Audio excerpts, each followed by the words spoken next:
Nobody really wants to sit down and have a 30-minute lecture on all of the boring stuff first. You want to jump right in. And the causes and, conditions that led to the Trojan War. It's a good story, but let's just get to the killing. But it is confusing.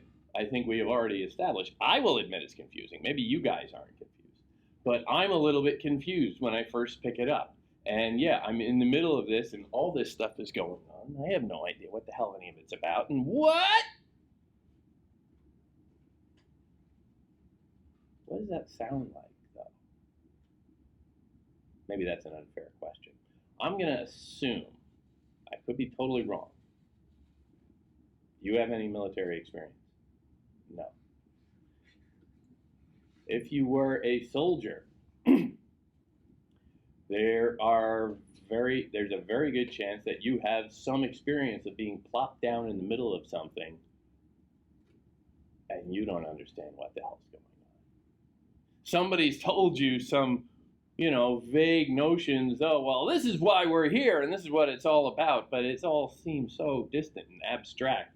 What? So there was a beauty contest, somebody stole or an apple or whatever, and I don't get it, and the goddesses got unhappy, and then this guy stole this girl, and the girl was married, and her husband is pissed, and he got all of his friends together. This vague backstory starts to coalesce, but it's all so different because right now you can't focus on that because in the middle of this little world here, people are dying, and people are fighting, people are arguing, and there is a lot of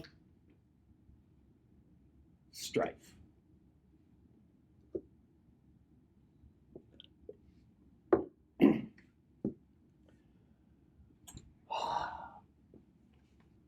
Another word that's very important.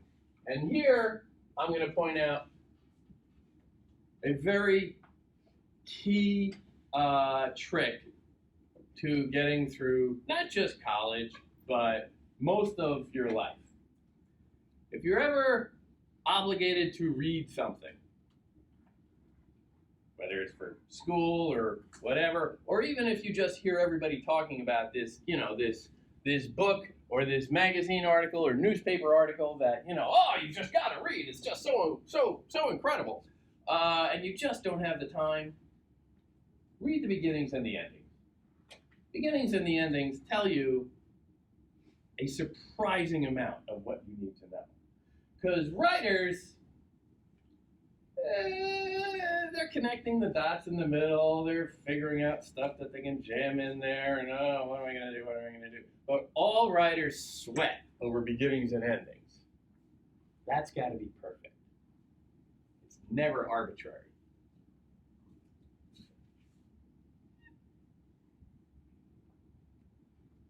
I recognize it's hard to read that, but those of you knowing ancient Greek can recognize that as the word maiden,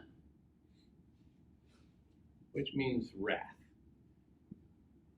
anger, fury. Maiden aedetheia peliadu Achilles. That's impressive when I say that, isn't it? Maiden, wrath, aedetheia. Thea? Anybody? Euler? Goddess. Sing. Ada. Wrath, sing, goddess. Sing of wrath, goddess. This whole beginning is an invocation to the muse, the goddess of poetry, to inspire the poet, because let's face it, if you're going to recite, 15,000 lines, you're looking for all the help you can get. So here he's praying, let me get through this. But it's about wrath. This whole thing is about anger and fury. It's about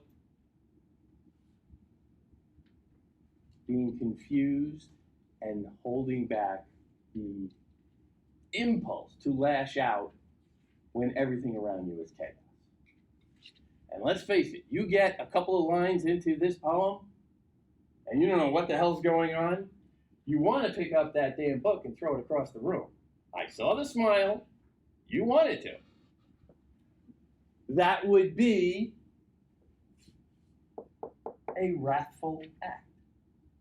That would be a sign, perhaps of Eris, but that's really about social hostility. But certainly a lack of moderation. A lack of the ability to say, no, I'm not going to get upset. This is happening for a reason. I am being provoked for a reason. Ugh. And it's really not that abstract. Now, I'm going to talk to the ladies for a second here.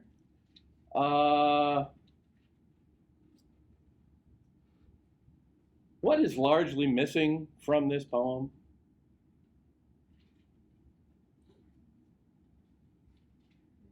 Women! There's some.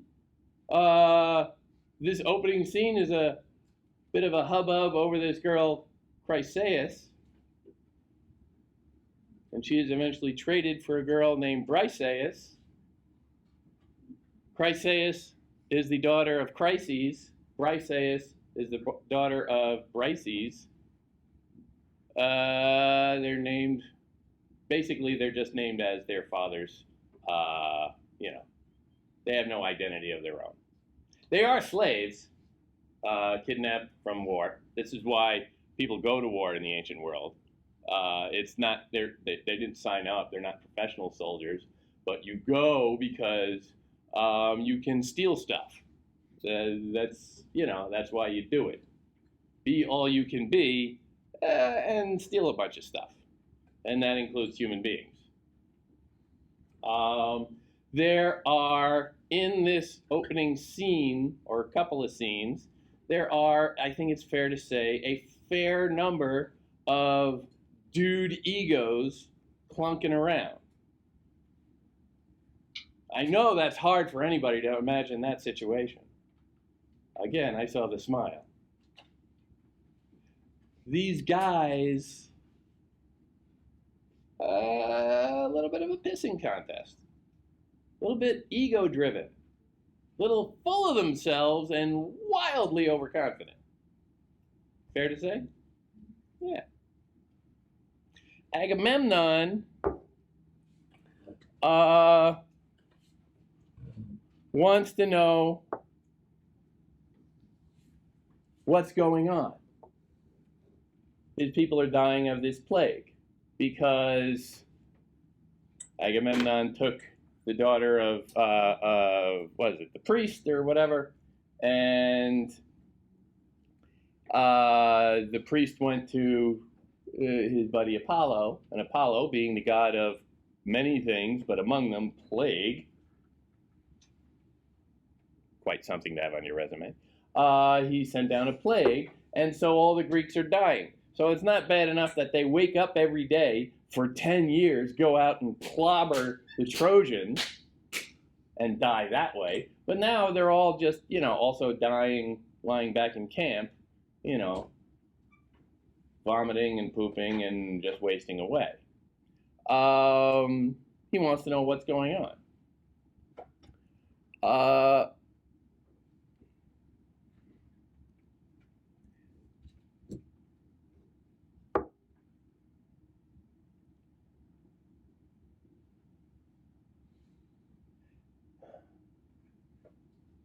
The priest comes, begs to release the daughter, and what is it, on my line, 21, book 1, my page 232. Then the rest of the Achaeans all shouted assent to the priest, to respect the priest and accept the splendid ransom. But this did not please the heart of Atreus' son Agamemnon, and violently he sent him away and laid a powerful warning upon him. Let me not find you, old man, near our hollow ships, either loitering now or coming again later, lest the god's staff and wrath not protect you. The girl I will not release. Sooner will old age come upon her in our house, in Argos, far away from our homeland, pacing back and forth by the loom and sharing my bed. So go, do not make me angry. You will return the safer. Describe Agamemnon based on that reading. A little aggressive. Little aggressive, yeah. This is way before Prozac. He needs to calm down. And, spoiler alert here, Agamemnon is kind of a jackass. And a little bit overcompensating for certain things. He is the big king. It is his little brother whose wife ran off. His little brother is Menelaus. Menelaus was married to Helen. A guy named Paris, who sometimes go by the name Alexandros, is a Trojan who runs away, steals Helen, essentially. Helen's complicity is a point of some debate. And so Menelaus, with his feelings hurt, goes against Big Brother and says, "You're the king of the biggest city in Greece. Let's get together the gangs and go kick some butt." So Agamemnon is kind of in on that. But Agamemnon is not the greatest leader in the world. He's, just sort of the biggest. And he's always a little bit immoderate in his hubris. He is way overcompensating for stuff and bragging way above the mark. And here he is flipping out because somebody wants to take his slave girl away from him. Maybe he has genuine feelings for this girl. I'm not going to go there. But it is one slave girl, and he's probably, they've been there for 10 years. He's probably kidnapped several by now. And he probably left home with a few. Don't leave home without it. He is, by the way, married, and she's at home, and that's a whole other story, and it does not go well for him when he gets home. But he flies off the handle at this relatively little thing. It would have been nothing to him to just, yeah, sure, take her, give her back. I got others. What's it to me? He has no sense of moderation. He sees this as a wound to his ego, a wound to his sense of right. And so he flies off the handle. But he's the king, the big king, the leader of this expedition, and so he kind of can.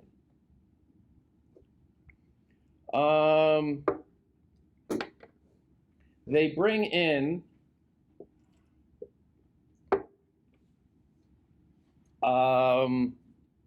where'd it go? A seer. When nothing seems to be getting better, things are still bad, they're always wondering, well, what's going to happen? How can we read fate? Pauline, you know who Calchas is, or Calchas? What's the deal with him? It's a minor character, but again, right at the beginning. Beginnings and endings. Pay attention, because so much gets laid out in beginnings and endings. If you want to fudge your way through an exam where you haven't done all the reading, read the beginnings and endings. I'm not suggesting you did not read everything. I know you did. That's just a general warning for anybody who, time. Calchas is a seer. He reads largely signs from nature.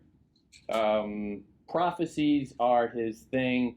Largely prophecies seen in nature. You see a flock of birds fly a certain way, and that will tell you what is going to happen. He tries. Aside from the obvious dubious nature of his profession, he is essentially a wise man, a student, if you will. He is studying nature to try and figure out how the world works.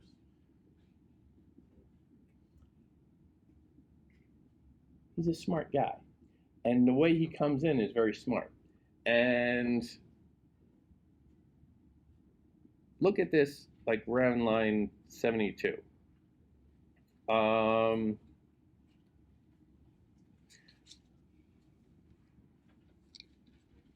He in his wisdom spoke and addressed them, the Greeks.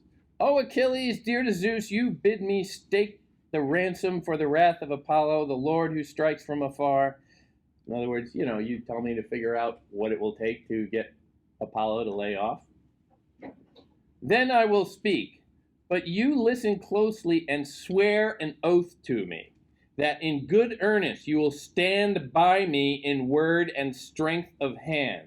For I well know that I will anger a man who has great power over the Argives, and whom the Achaeans obey. For a king has the upper hand when he is angered with a base-born man, if he does not swallow his anger for that day. Yet he also holds resentment for later, until he brings it to fulfillment within his breast. You now declare whether you will protect me. This is him talking essentially just to Achilles. Achilles has called him, Achilles, as a representative of the larger Greek forces, another bigwig, another chieftain, if you will, is going and saying to Agamemnon, make it right. Do the right thing. You're the top guy. This is your responsibility. So he gets Calchas to come in and set him straight. But Calchas is just, the local intellectual. Worthless. No power whatsoever. He's vulnerable. And what happens to people who bring bad news to the king? Yeah. Things don't go well for them.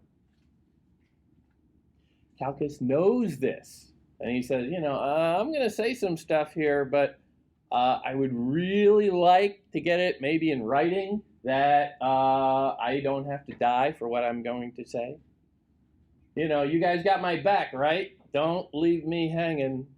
If I'm going to tell Agamemnon, whom we all know is a bit of a nut job, if I'm going to tell him something that is unpleasant, you guys got to, be my guys. He is demanding that Agamemnon swallow his anger. Swallow his anger so that everybody can get along. Swallow your anger. Hostility among the people needs to be restrained by an individual stepping back, not lashing out, not doing the immoderate thing.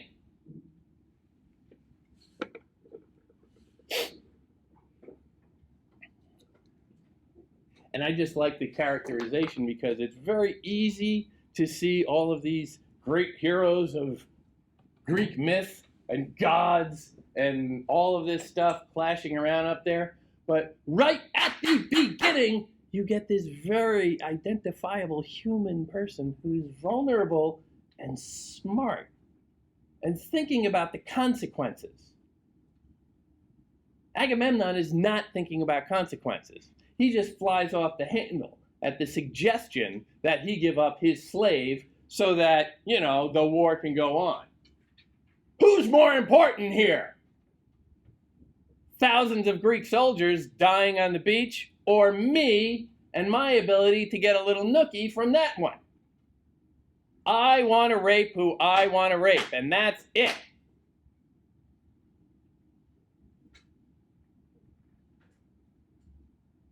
He knows no restraint. And that is causing the problem.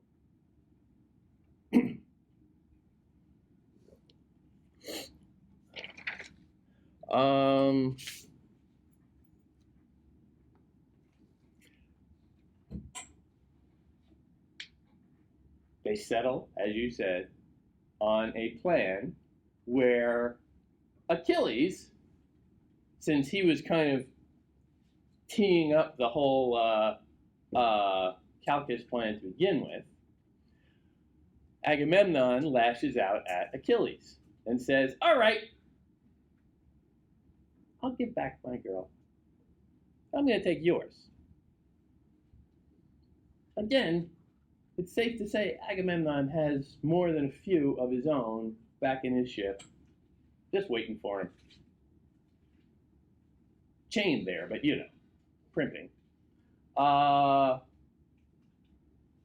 he makes it kind of petty. I'm going to take it out of your half, your portion. They're all there to steal stuff. That's the only thing that brings them there. They have, they got no beef with Troy. They grumble at certain points, several points, where they say, what's this to me? I don't even like Agamemnon or his little brother. What's the point? They're there to steal stuff. They're there to steal stuff and win fame, Leos. Because, you're a great warrior, you can go home, you got your swagger. That's what they're after. The problem with that is when Kleos is what you're aspiring to, but it gets around that,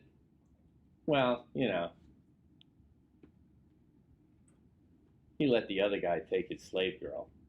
Really not much of a hero. Barely a man. So this is very personal for them. This is very emotional for them. This is the most important thing they've done in their life. Irrespective of the fact that they are now also like 10 years into it. That's some commitment. Give them that. He takes it from Achilles. Achilles does not handle that well.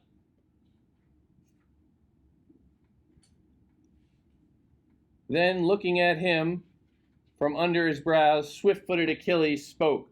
"O wrapped in shamelessness, cunning in spirit, how can any man of the Achaeans obey your words with good heart, to journey with you or join in violent battle?"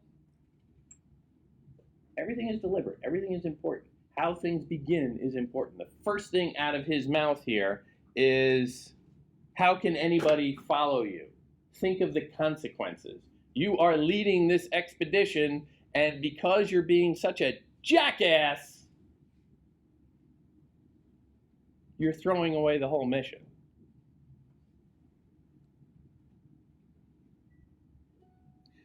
Achilles sits down. Achilles says, "Fine, you take my slave, I'm not going to fight anymore. I'm taking my ball and going home. So there." Achilles answers Agamemnon's selfish self-involvement with his own. Achilles comes back and says, I'm just going to go sit down. I'm their greatest warrior. Yeah, what if I take a few days off? Calling in sick now. Maybe I'll just pack up and go back to Greece altogether. Take my men with me. Not that they're really worth anything since I'm the whole thing.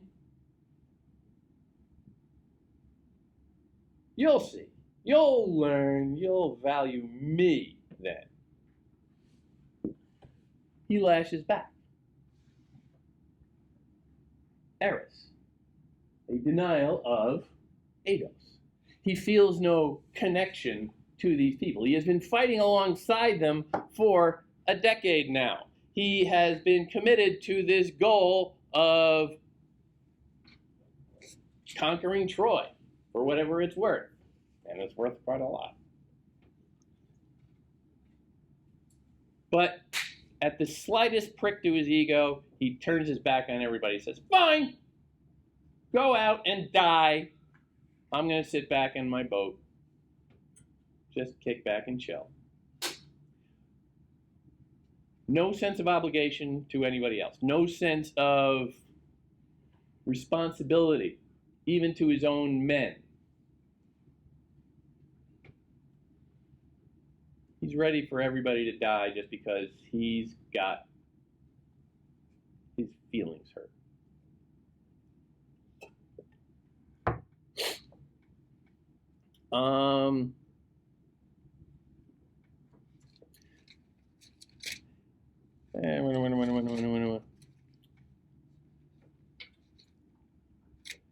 The gods intervene.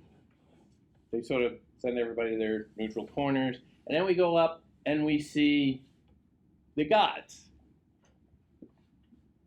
who have their own little society going on up there. Polytheistic society, many gods, lots of big personalities. And it's sort of a mirror of the earthly world.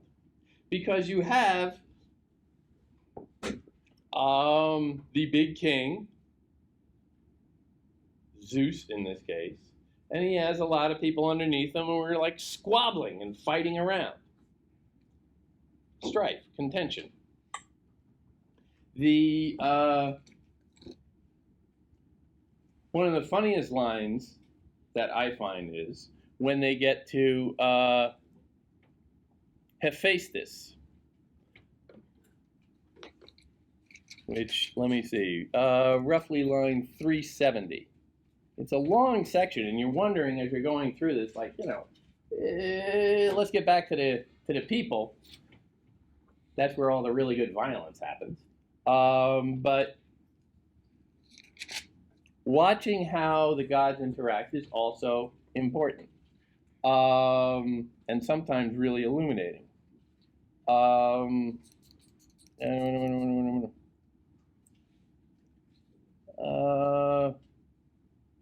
right, I'm not going to go into that too much because it's watching the clock. Basically, Hephaestus says, why is everybody fighting over this? They're just people. Let's not let them ruin our good time. Hera's very upset. Hera and Athena are lining up with one side, and Apollo is lining up with the other. Apollo is a big Trojan guy.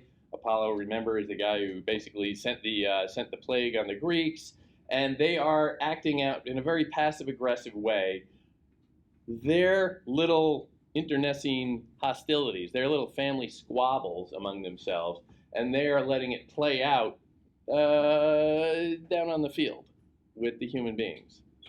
The war is almost like their little game. The gods can sit there and nudge people one way or the other. Sometimes they can take human form and go down and say, I think you should attack over there. Or, do you really want to fight today? Call in sick. Always stirring up trouble, strife.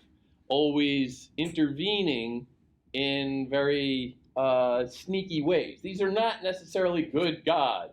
These are not particularly, holy gods. They are, they're mythic gods. They're within the world in a way that a Judeo-Christian tradition doesn't recognize.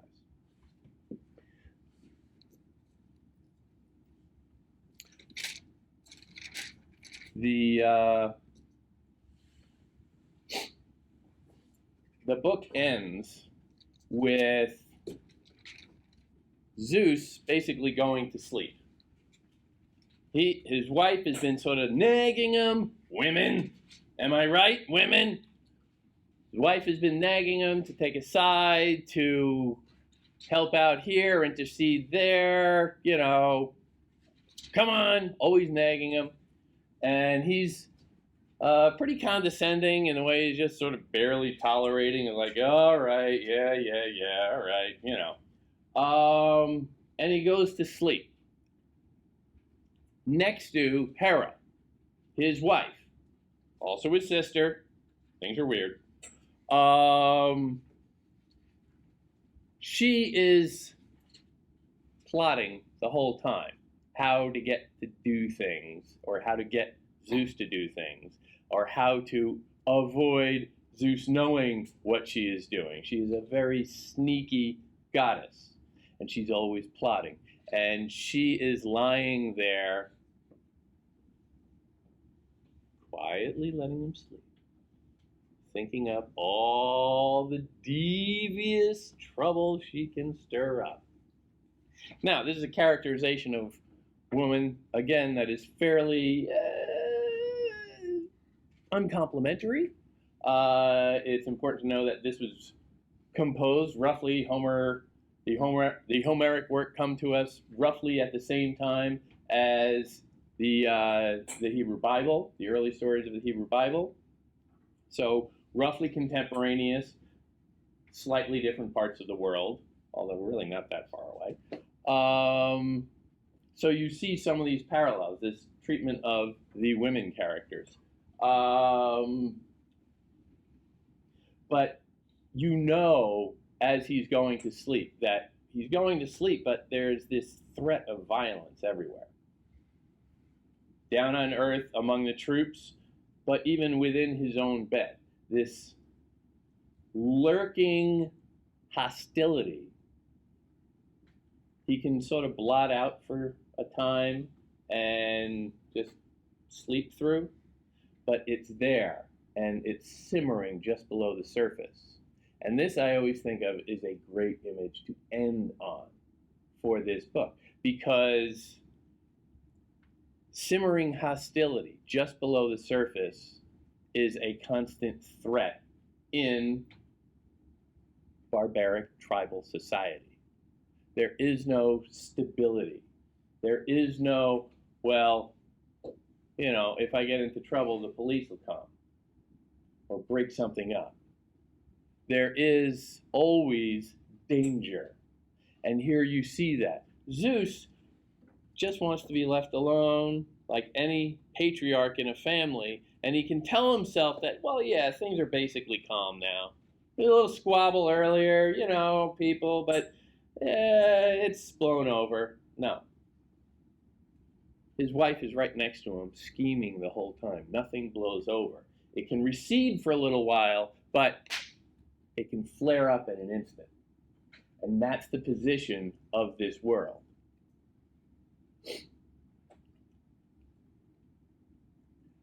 Bear this in mind throughout the entire